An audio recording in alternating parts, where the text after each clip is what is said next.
And happy Thursday, everyone. My name is meteorologist Heather Kay, and it's time for our daily hail forecast, sponsored as always by C3 Group, Merlin Law Group, American Contractor Show, as well as Atlas Roofing.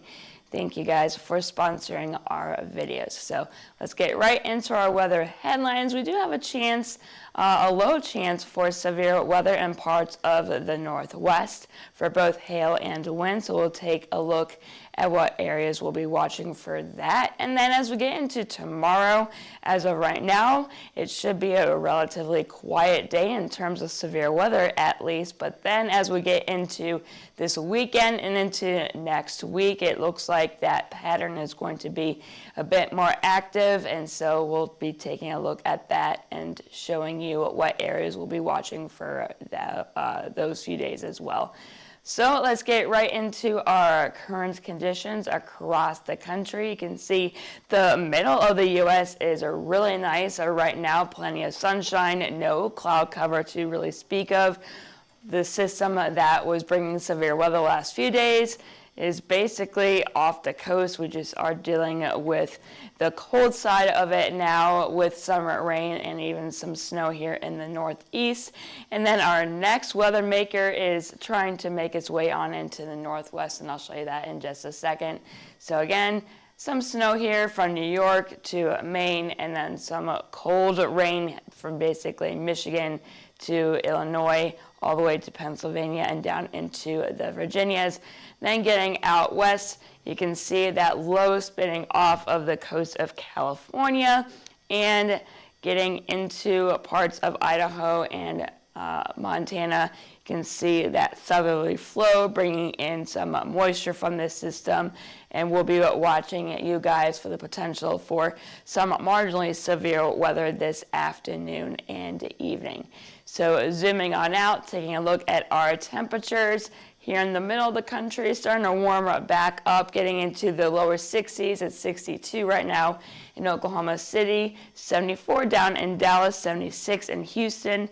Cold air, though, here in the northeast along the backside of the system that is off the coast now is only 42 in Fort Wayne. Not much better here in Charleston, where it's only 40. And then down or up into Portland, Maine, it's only 34. And then you can see our next system here moving into the west, bringing in some colder air behind that one as well. So let's take a look at a few metro conditions here in Oklahoma City. Again, it's here, 62 here in OKC proper, 61 in Chandler, 60 in Tulsa. So pretty much low 60s across the board. A little bit warmer as you go down to Chickasha, where it's 65 at this moment. Getting down into the DFW area, low 70s for most of us. It's 70 in Dallas. A little bit cooler here in Rockwell, where it's showing 60. I don't know if that's really right, as it looks like it's a lot cooler compared to a lot of the other areas. But yeah, a bit warmer down here in Texas. And then going out into the Front Range, warming up into the 60s here, 65 in Denver, 64 in Colorado Springs. So let's take a look at our future radar for parts of the Northwest. This is at 1 p.m. Central Time, so I believe this is going to be still Pacific, so a few hours behind, so 11 a.m. Pacific Time. A few storms going up here as we get into the next few hours. And then as we get into later on this evening, you can see some individual cells trying to form here. So we could see some marginally severe hail as well as some marginally severe wind with those stronger storms as they move northward, and we should lose that instability as we go into this evening. So as we lose that instability and that heating of the day, those storms should basically drop below severe lows, and we'll just be dealing with some rain here across the northwest.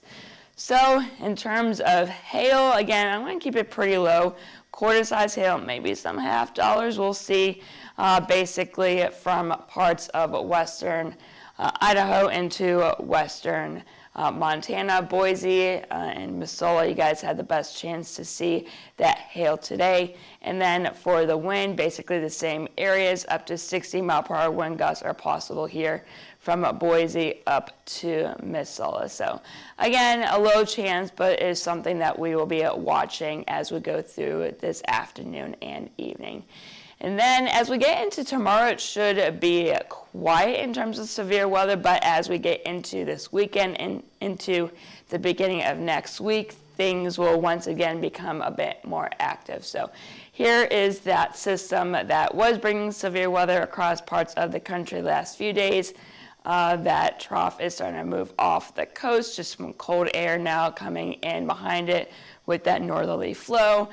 Ridging here in the middle of the country, so we're starting to get some moisture return here, but quiet and pleasant weather with that. And then here is that next trough starting to make its way on in from the Pacific. And as we get into tomorrow, you can see that ridging, keeping us quiet here in the middle of the country. And then that trough continues to dig. And as we get into Saturday, it makes its way into the Central Plains. So we'll be watching on Saturday, basically, Nebraska all the way down to near the Red River Valley. And as we get into Sunday, it weakens quite considerably. Right now, the chances for severe weather aren't the best for Saturday. It is there. Sunday, we will still see some storms here, possibly in the Ohio Valley. In terms of severe weather, the conditions right now are a little uncertain. So we'll be watching for Sunday, but right now it's Saturday and then Sunday, But then as we get into Monday, you can see another little short wave starting to make its way into the southwestern part of the U.S.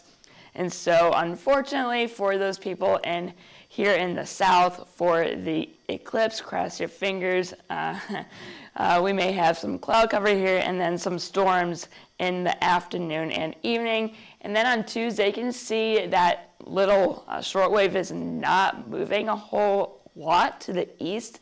And so there will be another chance for severe weather here in the south on Tuesday. And it could be some of the same areas. And then as we get into Wednesday, that trough starts to push off to the east. So let's take a look at our moisture. We're going to jump ahead to Saturday. You can see this is starting at 7 a.m. Central Time, starting to get some moisture return here from the Gulf of Mexico and getting into Texas and parts of Oklahoma. But we like to see those deeper greens. So you can see the dry conditions are the browns, and then as you go further to the right, the more moist conditions are the really deep greens. And so these aren't the best values. So moisture may be a concern for severe weather on Saturday. So the chance is there, but as of right now, we're going to keep things, on the lower side. But if we can get enough moisture return here, we could see, some robust storms form. But yeah, getting into Saturday and into Sunday, you can see those moisture values are starting to look a bit better here in the south, but the low is all the way up here in Nebraska and Iowa. So that's where, if any storms do develop, they'll be here in the Ohio Valley. As of right now, we're going to wait to see what Saturday does. Sunday, it doesn't look very impressive in terms of severe weather. Again, I think thunderstorms will be possible, but in terms of severe weather, it doesn't look very good at this time. That could change, though. And then as we get into Monday, you can see those moisture values start to creep it back up here in Texas, Louisiana, all the way to Mississippi. So we could be watching parts of southern Oklahoma and Texas Arkansas into Louisiana on Monday, and then getting into Tuesday. You can see those values are starting to look a little bit deeper in terms of the greens. That's a lot better compared to what we may be seeing on Saturday. So, but still the threat is there. And then as we get into Wednesday, the moisture still sticks around. So let's take a look at our instability. So this is again starting on Saturday at 5 p.m. Central.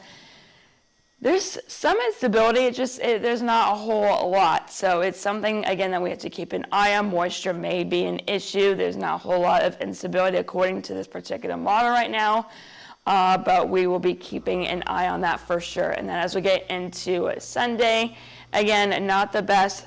The low is going to be up here in Nebraska and Iowa. So we'll be watching parts of, Illinois, Missouri, getting possibly into the western parts of the Ohio Valley. Again, doesn't look very good at this time. But on Monday, you can see that instability really starts to ramp up here, especially in Texas. And then even more so as we get into Tuesday. So two systems to watch. The second one does look to be a bit more potent. But, Mother Nature always likes to throw us surprises. So stay tuned. So this is the area that we'll be watching on Saturday. So basically Nebraska, including as far east as potentially Omaha, Wichita, here in Oklahoma City, and near the Red River Valley. So this is Saturday, and again, Sunday doesn't look very good, so at this time there really isn't a severe risk, but storms will be possible here in parts of the Missouri and Ohio valleys. I just don't think they're going to be severe, at least not at this time. So jumping into Monday with that second storm system, just south of Oklahoma City, DFW, so Dallas, Fort Worth, eastward into parts of Arkansas and Louisiana. There is that chance for severe weather on Monday. And then as we get into Tuesday, as we saw in the upper levels, that next trough is not going to be moving a whole lot as we get into Monday and Tuesday. So no surprise, that chance for severe weather is not going to be shifting a whole lot. So Dallas, you may get a 1-2 punch Monday and Tuesday. So if you're here in the Dallas-Fort Worth area, make sure you keep an eye as we get into the beginning of next week, as you guys may see some stuff here. So DFW, parts of southern Arkansas, and getting into more of Louisiana here as we get into our Tuesday. So that's all I have for you that's all I have for you now. I got this. Follow us here on Twitter, X, whatever the heck you want to call it, Facebook, Instagram, YouTube, as well as our TikTok page. Make sure you hit see first on our Facebook so you don't miss any of our live videos. If you'd like to do a demo, you can scan the QR code above, and that will get you set up to do a demo to learn more about us and our products. And if you have any questions or concerns, as always, you can call us at 855-334-4245. You can email us at info@hailtrace.com and check out our website at www.hailtrace.com. And I am meteorologist Heather Kay. I hope you all have a great rest of your Thursday.